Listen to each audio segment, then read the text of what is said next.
Hi everyone! Andito tayo ngayon sa Gala Night. Continuous ng anniversary ng 12 years ng Online Business Academy or ng OBA. Isang privilege na makapag-attend tayo.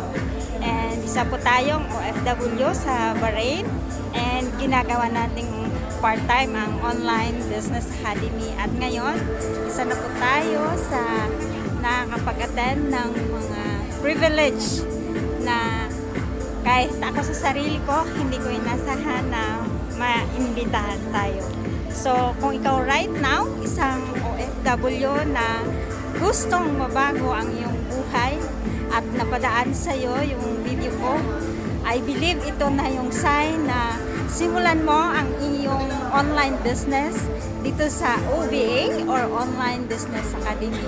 Kung gusto mo malaman kung paano, just follow me or like and share this video para ma-prioritize kita. So, see you!